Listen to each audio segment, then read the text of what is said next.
إن عدة الشهور عند الله 12 شهرا في كتاب الله আল্লাহ তাআলার বিধান এবং গণনা অনুযায়ী মাস হলো 12টি। মিনহা আরবাআতুন হুরুম ইয়াওমা খালাকাস সামাওয়াতি ওয়াল আরদ, যেদিন থেকে আসমান জমিন সৃষ্টি করেছেন সেদিন থেকে মাস 12টি। তার মধ্যে 4টি মাস সম্মানিত। যালিকা দ্বীনুল কাইয়্যিম, এটি সুপ্রতিষ্ঠিত বিধান। ফালা তাজলিমু ফীহিন্না আনফুসাকুম, আল্লাহ বলেন তোমরা এই মাসগুলোতে সীমালঙ্ঘন করো না, বাড়াবাড়ি করো না, এবং তোমরা কাফেরদের সাথে সমবেতভাবে একত্রিত হয়ে যুদ্ধ করো, যেমনি ভাবে কাফের একত্রিত হয়ে যুদ্ধ করে। আল্লাহ তাআলার গণনা অনুযায়ী পৃথিবীর শুরু লগ্ন থেকে আল্লাহ তাআলার গণনায় মাস হলো 12টি মাস।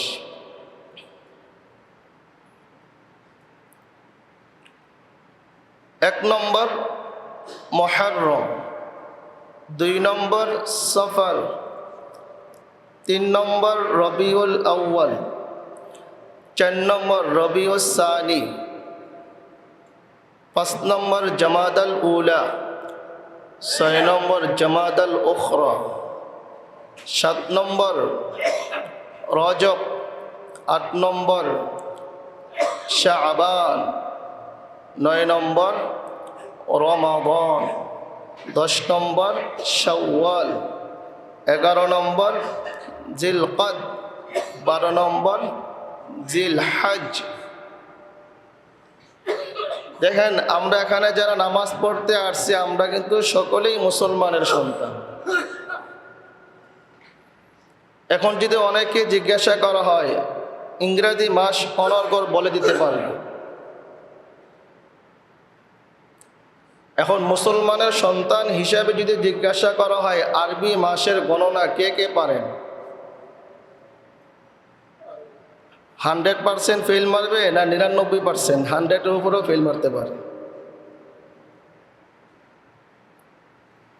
আর যদি এই যে ইংরাজি ভাষার জন্য আমরা জীবন দিতে রাজি,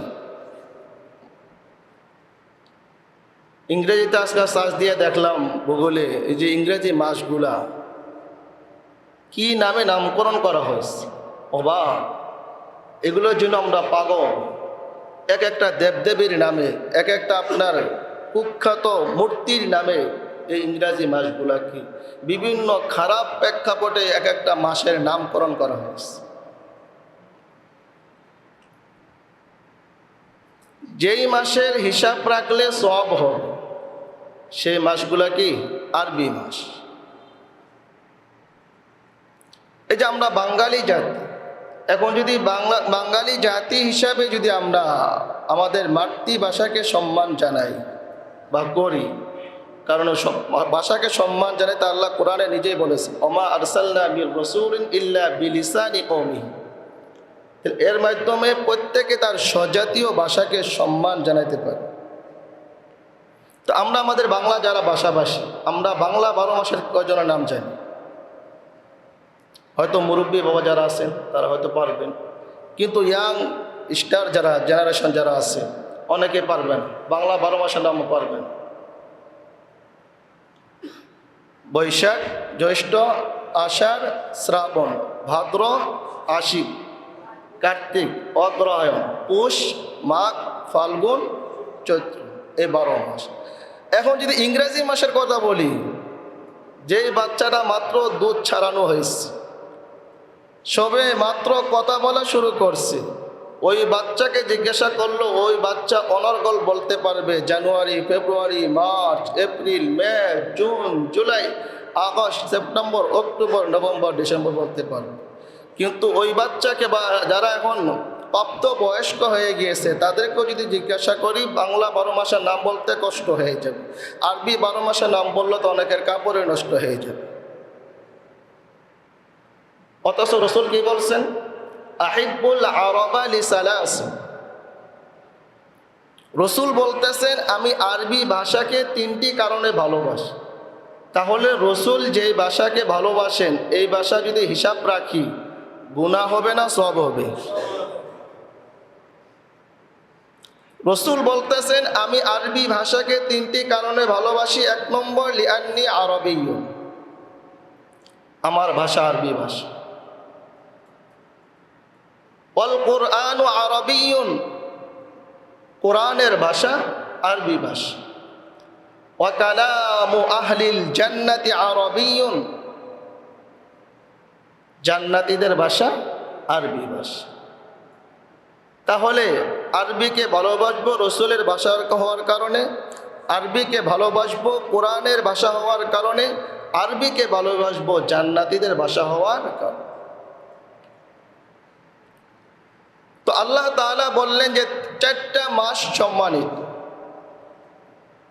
ওই 4টা মাস কোন 4 মাস? হাদিসের মাঝে রসুল করিম সাল্লাল্লাহু আলাইহি সাল্লাম বলতেছেন 3টি হলো মুতাওয়ালিয়াতুন, ধারাবাহিক 3টি মাস, জিলকদ, জিলহজ, মুহররম। আরেকটি হলো রজব মাস। এই 4টা মাস সম্মানিত মাস। আবার কেউ কেউ বলেছেন রজব মাসের স্থলে কেউ রমজানের স্থান দিয়েছে, কিন্তু না, রজব মাসের স্থানে রমজান মাসকে স্থান দেওয়ার কোনো প্রয়োজন নাই, বরং এখানে রজব দ্বারা রজবই উদ্দেশ্য। বনু আব্দুল কায়েস গোত্রের কিছু লোক রসুল করিম সাল্লাল্লাহু আলাইহি সাল্লামের নিকটে আসলেন। এসে বললেন, ইয়া রাসূলুল্লাহ, ইয়া হাবিবাল্লাহ, আমরা তো আপনার নিকটে এই শাহরুল হারাম, এই হারাম মাসগুলো ব্যতীত আপনার কাছে আমরা আসতে পারি না। সেখানে পার্থক্য করা হয়েছে যে রমজান মাস নয়, বরং রজব মাস, জিলকদ, জিলহজ, মুহররম, রজব, এই 4 মাস ছাড়া অন্য মাসগুলোতে আপনার নিকটে আমাদের আসার সুযোগ হয় না। সুতরাং আমাদেরকে এমন একটি আমল বাতলিয়ে দিন, এমন একটি আমলের কথা বলে দিন যে আমলটা করলে আমরা সোজা জান্নাতে চলে যাব। ক্বালা আল ঈমানু বিল্লাহি ওয়াহদাহ, রাসূল বললেন এক সত্তা আল্লাহকে বিশ্বাস করো, আল্লাহর উপর ঈমান আনো।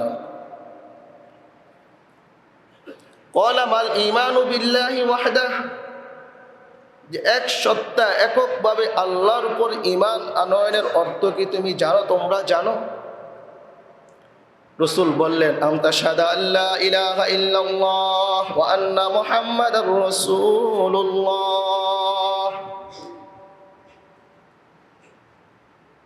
একথার সাক্ষী দেওয়া আল্লাহ ছাড়া কোনো ইলাহ নাই, নবী মুহাম্মাদুর রাসূলুল্লাহ সাল্লাল্লাহু আলাইহি সাল্লাম আল্লাহ তাআলার রাসূল।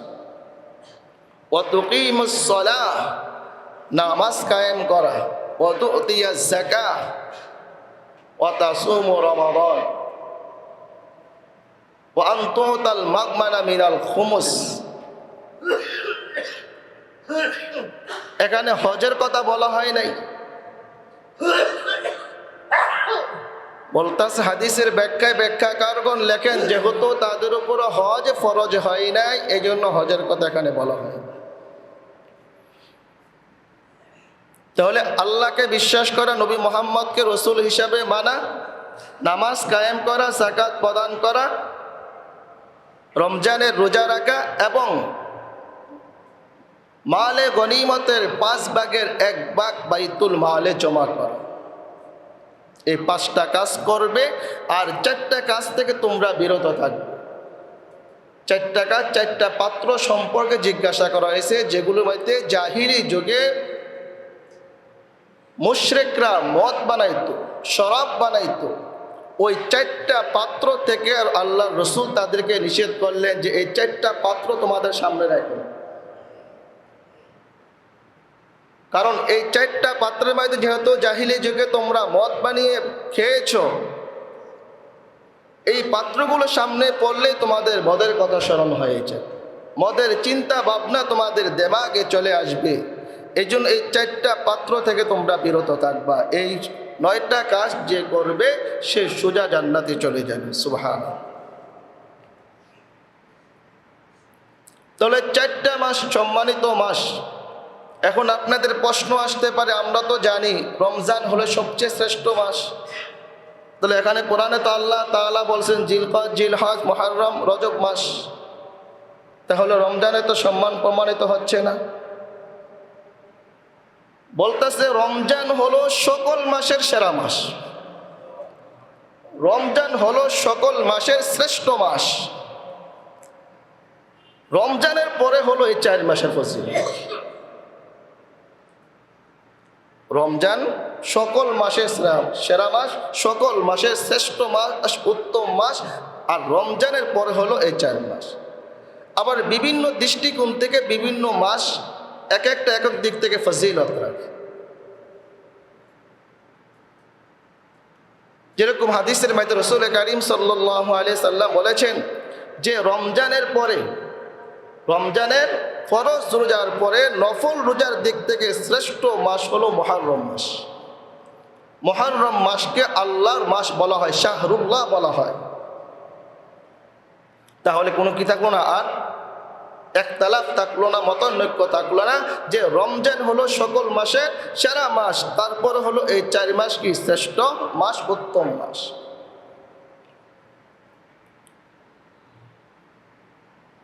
যারা এই 4 মাসে ইবাদত বন্দেগী করবে, যারা এই 4 মাসে ইবাদত বন্দেগী করবে, আল্লাহ তাআলা অন্য অন্য মাসগুলোতেও তাকে ইবাদত বন্দেগী করার তৌফিক দান করবে। আর যারা এই 4 মাস গুনাহ থেকে, পাপাচার থেকে, অন্যায় কাজ থেকে বিরত থাকবেন, আল্লাহ তাআলাও তাদেরকে অন্য অন্য মাসগুলোতে গুনাহ থেকে বিরত থাকার তৌফিক দান করবে।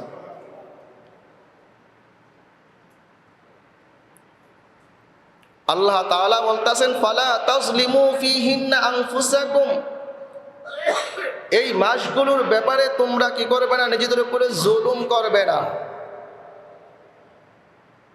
অর্থাৎ এই মাসগুলোর সম্মান রক্ষা না করে নিজেদের উপরে জুলুম করবে না। এই মাসগুলোর সাথে বেয়াদবি করে, এই মাসগুলোর সাথে মারামারি, হানাহানি, কাটাকাটি করে এই মাসগুলো কি কোনো অসম্মান করবে না। এই মাসগুলোর যথাযোগ্য সম্মান বজায় রেখে আমল করবে, তাহলে এই মাসগুলোর উপরে জুলুম করা হবে না। আর এই মাসগুলোতে যদি আমরা মারামারি, হানাহানি, কাটাকাটি, ঝগড়া, ফাসাদ, জিনা, ব্যভিচার করি, মাসগুলোর সম্মান না করি, তখনই হবে এই মাসগুলোর ব্যাপারে নিজেদের উপরে জুলুম করার নামান্তর। দেখেন মক্কার মুশরিকরা এই 4 মাসে তারা যুদ্ধ বিগ্রহ করতেন, তারা কতটা সম্মান করতেন। যদিও তাদের সম্মান, তারা সম্মান বলতে হারাম বুঝাইতেন। জিলকদ, জিলহজ, মুহররম, রজব এই 4 মাসে তারা যুদ্ধ বিগ্রহ করাকে হারাম মনে করত। শুধু এখানে মুহররম অর্থ হারাম না, অর্থ সম্মানিত।